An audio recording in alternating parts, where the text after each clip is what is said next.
que é uma API, né? O que é, para quem nunca viu falar em Web API na vida, o que seria isso?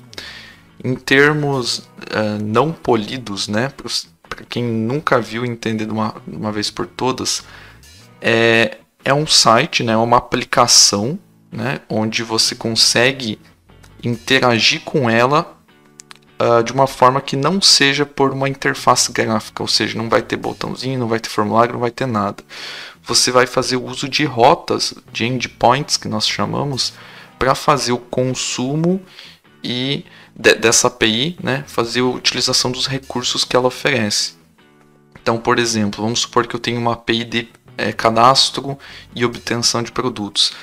Na verdade, eu vou ter, né, um endpoint, um endereço para obter todos os produtos, por exemplo.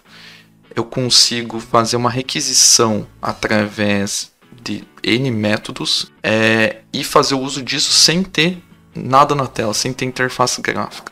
E a API veio para quê, né? Ela veio como uma forma de fazer integração entre sistemas, porque você acaba se protegendo de algumas interferências externas. Eu vou explicar. Por exemplo, você tem um sistema de e-commerce. Nesse sistema de e-commerce você precisa expor uma API para outros se integrarem a você. Então, você quer oferecer uma API para listar os produtos que você tem naquele e-commerce, para listar as ofertas, enfim. E como que você faz isso? Através de uma API. Você disponibilizando essa API através de alguns padrões difundidos já no mercado, ou seja, são de conhecimento das pessoas, como fazer para integrar com uma API daquele padrão, né? Você para por aí. Então você disponibiliza esses recursos nessa forma padrão, através de uma API, e quem precisa desses dados vai fazer o trâmite necessário para chamar a tua API. Você não precisa ficar olhando para quem vai consumir e amarrando o teu sistema ao cliente que vai consumir esses dados. Então você disponibiliza até determinado ponto, né, que é a tua API, e depois quem faz o caminho contrário para consumir são os clientes. Então dessa forma você não fica dependente de agentes externos, de clientes externos que venham a consumir os teus dados. A ideia hoje é criar com o ASP.NET Core. Aqui eu vou começar então criando uma aplicação. A gente vai trabalhar com o Visual Studio Code, tá? Não vamos trabalhar com o Visual Studio, porém nós poderíamos, mas a ideia é fazer tudo com o Visual Studio Code para tentar chegar o mais próximo possível do framework, usando o CLI, né, a linha de comando do .NET, e fazendo as coisas um pouco mais na mão para vocês entenderem. Porque, querendo ou não, o Visual Studio ele abstrai muito dos detalhes que talvez sejam interessantes vocês saberem. Vamos utilizar o .NET CLI, que é acessado por qualquer terminal, aí, seja PowerShell, Bash, Commander nesse caso. Você precisa ter ele instalado, obviamente. Essa parte muito básica eu não vou passar, então você precisa ter o .NET SDK na sua máquina, e ele funciona pelo .NET CLI aqui para a gente criar algumas coisas. Então, no meu caso aqui, vou dar um .NET Info, eu tenho essas versões da SDK instaladas. Nós vamos criar a API ASP.NET Core na versão 5, tá? Então vamos criar um projeto aqui, tá? .NET New, e aí vocês conseguem ver quais os tipos de projetos vocês conseguem criar. Alguns templates que já vêm meio que prontos para você não precisar começar do extremo zero. Então nós temos aqui ASP.NET Core Web API, tá vendo? Que é isso que a gente quer. Então a gente precisa dar um ASP.NET New Web API, correto? Só que antes eu vou fazer uma coisa aqui, que é criar uma pasta. Vou criar uma pasta chamada ASP.NET Core.WebAPI.live. Tá? Por que eu vou criar essa pasta? Por causa que existe uma coisa chamada no ASP.NET chamada global.json, tá? Ele é um arquivo de configuração que você coloca num diretório, e se você está no contexto daquele diretório, você utiliza esses comandos do .NET CLI, ele respeita o que tem naquele arquivo global.json. Então, por exemplo, se eu estou no nível aqui de Projects GitHub, deixa eu ver se eu tenho um global.json aqui. Ó, tem um global.json aqui.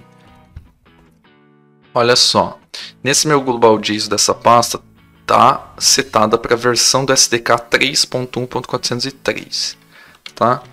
Então, se eu mandar fazer um .NET New alguma coisa aqui, ele vai criar com aquela versão do SDK. Porém, eu falei que a gente vai trabalhar com a versão 5, que eu já tenho instalado. Então, eu vou entrar naquela pasta que eu fiz e vou criar um novo global.json. Então, eu vou fazer um .NET, também com o .NET, tá? .NET New. E aqui vocês podem ver que eu tenho a opção de criar um global.json, tá? Através desse keyword aqui, global.json. Criou agora, beleza? Então, global.json. Só que aqui eu vou mudar, tá? Mudar para quê? 5.0.202, né? E é isso, tá? Quando eu dou um .NET New com outro global.json, aqui ele já me lista as opções que eu tenho para criar com aquele SDK. Então, vou criar uma Web API. Vamos lá, .NET New Web API. Como eu não especifiquei nada, ele vai criar o projeto dentro dessa mesma pasta. Okay? Então, tá aqui. Agora nós vamos começar a trabalhar com o Visual Studio Code. Então, code. Vocês viram que ele perguntou aqui para eu criar alguns assets do Visual Studio Code e ele criou essa pastinha aqui em cima, tá? Depois ela vai ser útil na hora de a gente fazer o debug da aplicação. Ele já traz alguns códigos aqui que depois eu vou explicar. Então é bom ter essa pastinha. Quando você versiona isso no GitHub, por exemplo, ou algum repositório de código aí, você não precisa enviar essa pasta não, tá? Porque é uma configuração local. Primeira coisa que eu quero trazer aqui. Nós temos uma API crua com o template do ASP.NET Core. Ele traz aqui uma classe que guarda questão de previsão do tempo. É só um Hello World, tá? Só para você não começar do zero. Ele vem com um controller já padrão aqui para servir alguns dados. Então ele traz aqui algumas implementações. E basicamente é isso, tá? Explicar um pouquinho sobre as configurações, tá? Primeira coisa, eu vou explicar um pouco qual é a parte de arquivos de configuração desse ASP.NET Core aqui. Então, o que ele vem por padrão, tá, pessoal? Vem arquivos chamados de AppSettings, tá? .json, em formato JSON. Então, nós temos o AppSettings.json e tem um AppSettings Development.json. Por que existem dois? Por que são nomes diferentes, etc. Esses arquivos, na verdade, eles guardam configurações da aplicação e você pode controlar elas baseado no ambiente que você está rodando. Por padrão aqui, ele cria um AppSettings.json, que ele só tem esse nome, então ele vai, por padrão, ele vai ser injetado sempre que a aplicação subir, sempre vai ter essa configuração, a menos que você sobrescreva ela com alguma coisa. E por que existe esse AppSettings Development.json? Né? Porque nós chamamos de ambiente, né, que a gente roda a nossa aplicação. A gente roda a nossa aplicação no ambiente de desenvolvimento, que é esse development, no ambiente, por exemplo, de homologação, né, que por padrão a ASP.NET Core chama de staging, e nós também rodamos nossa aplicação em produção, que é o production, certo? Então, o que nós vamos fazer aqui? Nós vamos manter esse AppSettings assim, nós vamos criar uma configuração no AppSettings Development, que é uma connection string, ou seja, é uma configuração da minha aplicação, beleza? Então, o que eu fiz aqui? Criei uma connection string chamada de Elma Connection e uma connection string normal, o nome do banco ASP.NET Core Web API, connection string de banco. Mas o importante é, estou colocando as minhas configurações nesse arquivo. Então vamos supor que para desenvolvimento a minha connection string fosse essa. Ok, mas quando eu subir para homologação, quando eu subir para produção, como é que eu faço? Então vamos copiar isso aqui. Vou mudar o nome aqui, né? De desenvolvimento para staging. Como eu já falei, staging é o nome padrão que o ASP.NET Core dá para ambiente de homologação. E o production, tá? E aí, você configuraria essas conexões aqui, né? Essas connection strings aqui, baseado no ambiente que você vai rodar. Então, de produção, você ia pegar lá o URL e tudo mais de produção. Staging também, e assim por diante. Só que tem um detalhe. Como que o ASP.NET Core sabe em que ambiente eu estou rodando isso? Vamos supor que eu rodasse nesse momento aqui. Como que ele sabe se eu estou em desenvolvimento, se eu estou em produção ou se eu estou em staging? Ele faz isso baseado em variáveis de ambiente. De forma mais particular, através de uma variável de ambiente chamada ASP.NET Core _environment. É a partir dessa variável de ambiente que ele sabe em qual ambiente que eu estou rodando.